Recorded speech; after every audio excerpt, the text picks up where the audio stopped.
Hello everyone. मैं मिथुन सिंह स्वागत करता हूं आप सभी का। आशा करता हूं आप सभी बहुत अच्छे होंगे। बात करेंगे Sido Kanhu Murmu B Ed semester, actually B Ed नहीं, एमएड का ये पेपर है। एमएड सेमेस्टर थर्ड के प्रीवियस ईयर क्वेश्चन पेपर की याद रखिएगा। ये पेपर का नाम है specialization in secondary education. Paper number आपका ये 301B SB 301B है। जैसा आपके सिद्धू कान्हू मुर्मू के पेपर में लिखा हुआ है वैसा ही मैंने यहाँ पे थंबनेल पे लिख दिया। एग्जाम आपका 2024 में कंडक्ट कराया गया था, 25 में कराया गया है या जो भी है। क्वेश्चन पेपर में 24 लिखा है तो मैंने वैसा ही एज इट इज लिख रखा है। अगर आपको सिद्धू कान्हू मुर्मू के एमएड के पिछले 5 साल के क्वेश्चन पेपर चाहिए तो ये आपको 100 रुपीज में प्रोवाइड कर दिया जाएगा, ताकि आप एग्जाम के पैटर्न को समझ सकें, एग्जाम बेहतर ढंग से दे पाएं। पहली बात। दूसरी बात, आपको ये सजेशन जो है 299 रुपये में प्रोवाइड कर दिया जाएगा। अब ये सजेशन क्या होता है? सजेशन यानी कि very very important question with solution, जिसमें एमसीक्यू शॉर्ट और लॉन्ग अलग अलग आपको प्रोवाइड कर दिया जाएगा, ताकि आप एग्जाम में जो है एमसीक्यू सारा सही कर पाएं, शॉर्ट क्वेश्चन आप लिख पाएं और लॉन्ग क्वेश्चन आप एग्जाम में ठीक ढंग से लिख पाएं और अच्छा स्कोर आप कर पाएं। ठीक है, जिनको सजेशन चाहिए होगा उससे पहले मैं बता दूं सजेशन हम लोग तैयार कैसे करते हैं। देखिए, सारे PYQ को, जैसे BBMKU, सिद्धू कान्हू मुर्मू, विनोबा भावे, इन सारे क्वेश्चन पेपर को, पिछले 10 साल के जो पेपर हैं उसको स्टडी करके आपके लिए सजेशन तैयार किया जाता है। इसके अलावा जो आपका सिद्धू कान्हू मुर्मू का सिलेबस है वो, हालांकि BBMKU, विनोबा भावे और सिद्धू कान्हू मुर्मू तीनों जो है आपस में बहने, ऐसा आप कह सकते हैं, क्योंकि सिलेबस तीनों का सेम ही है।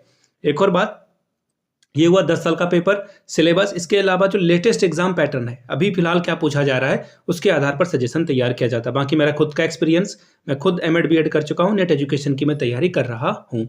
यहाँ से मेरी ईमेल आईडी आप देख सकते हैं, yourmithunSingh@gmail.com पे आप मुझे मेल कर सकते हैं। इंस्टा पे अगर आप हो, डू फॉलो मी @imithunSingh।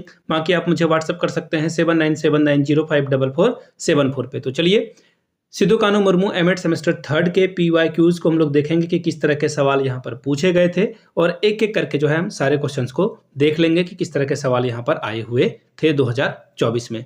ये रहा आपका पेपर, यहाँ से आप देख पाएंगे पेपर 2024 यहाँ पे लिखा हुआ है, और 3 घंटे का वक्त मिलता है। 80 नंबर का ये पेपर है। 80 में अगर आप 36 लाते हो तो पेपर को आप क्वालिफाई कर जाते हो। M Ed semester third specialization in secondary education SB 301B। देखिए, जैसा पेपर ये मैं यहाँ लिखा हुआ था वैसा ही मैंने आपको थंबनेल पे लिख दिया।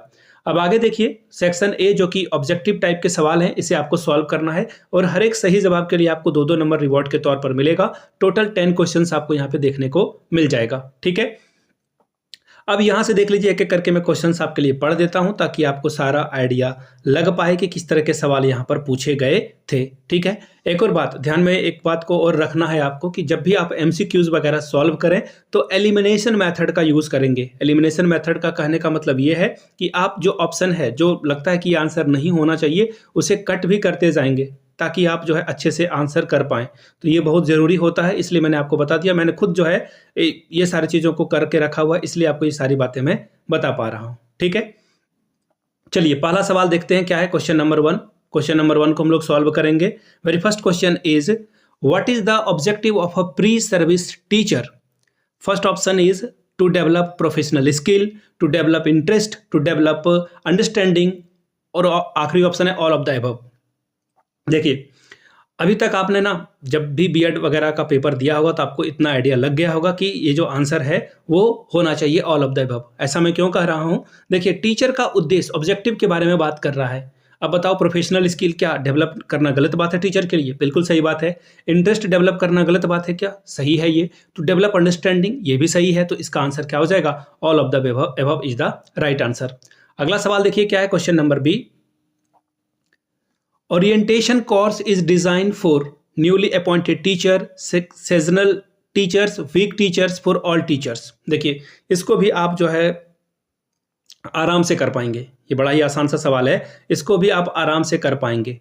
देखिए, ओरिएंटेशन कोर्स जो है वो किस लिए कराया जाता है? ये स्पेशली जो नए टीचर आते हैं उनको जो है एक तरह से जो है इसमें जो है ओरिएंटेशन कोर्स में उनको सारी बातें बताई जाती है। जो नए टीचर आते हैं उनको जो है न्यूली अपॉइंटेड टीचर्स को जो है ओरिएंटेड कोर्स के थ्रू से जानकारी दी जाती है, ना कि ये जो अनुभवी टीचर हैं या फिर कमजोर टीचर हैं या सभी टीचर हैं। ये पहला ऑप्शन आपका सही होगा। जिन्होंने भी टिक किया है बिल्कुल सही किया हुआ है। अगला सवाल देखिए क्या है। Next question is, which of the following is not an appropriate tool for formative assessment? पहला ऑप्शन है assignment, oral question, quiz and games, या फिर एनुअल एग्जामिनेशन। देखिए ये वाला आंसर इन्होंने गलत लगा दिया है।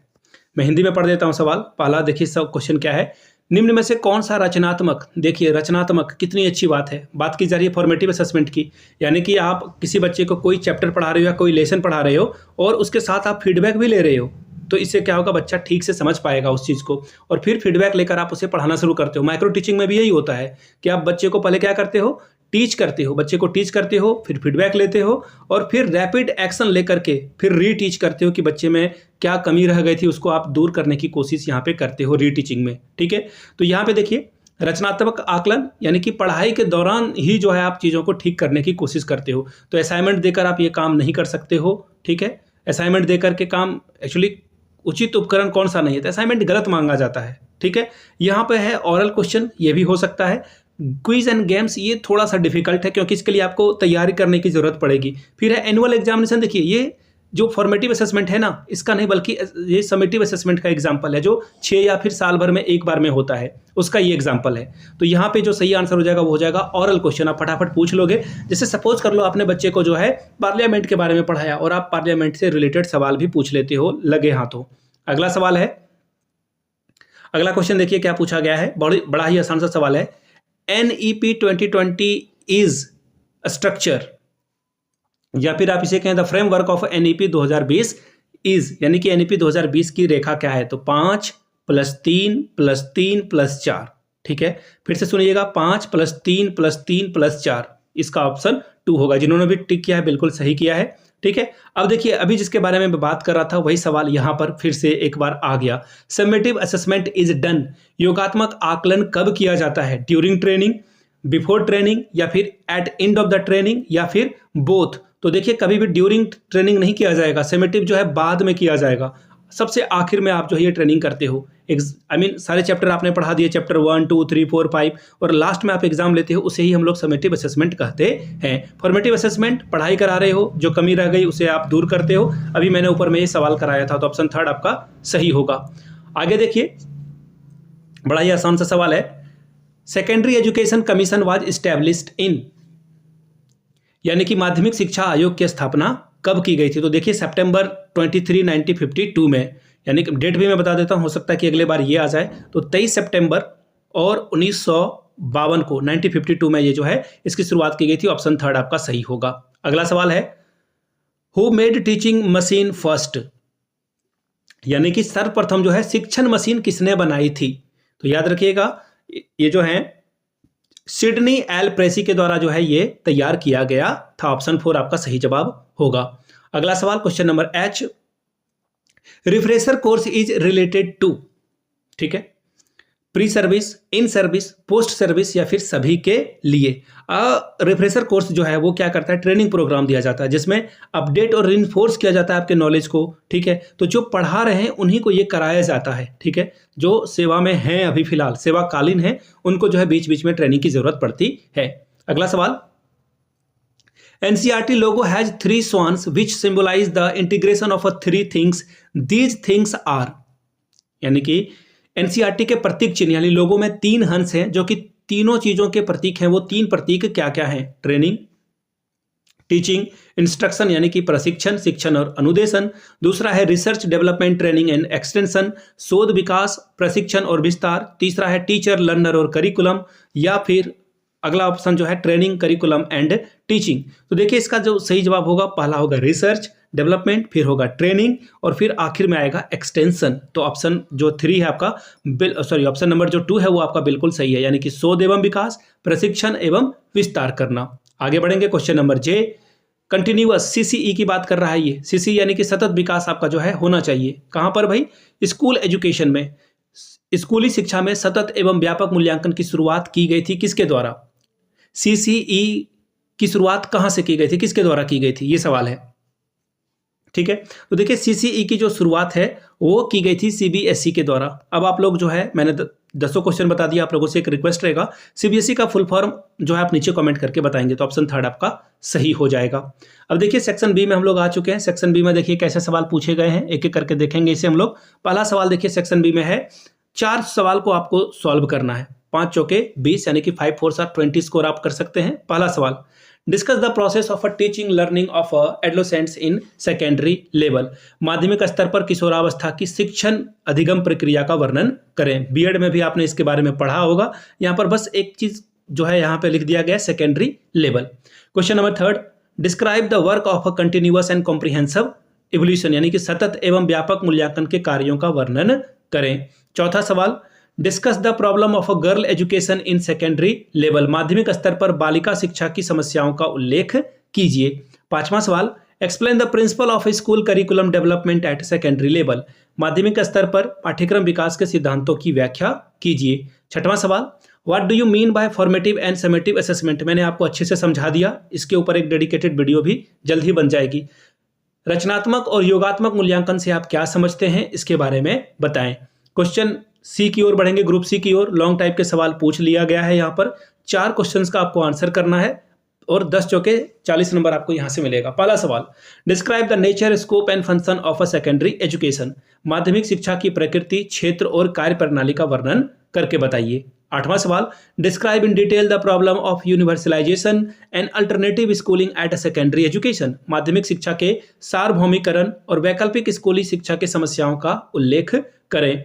नौवां सवाल, discuss the structure of MIS school mapping at secondary level. माध्यमिक स्तर पर MISC जो स्कूल मैपिंग की रचना है उसको आपको समझाने के लिए कहा जा रहा है। 10वां सवाल देखिए क्या है, describe the assessment of teaching proficiency criteria tool and technique. शिक्षण दक्षता के आकलन में मानदंड, उपकरण और तकनीकों का वर्णन कीजिए। 11वां सवाल, explain in detail the process of teaching learning of adolescence. किशोरों के शिक्षण अधिगम प्रक्रिया के विस्तार से जो है इसके बारे में व्याख्या करके बताएं।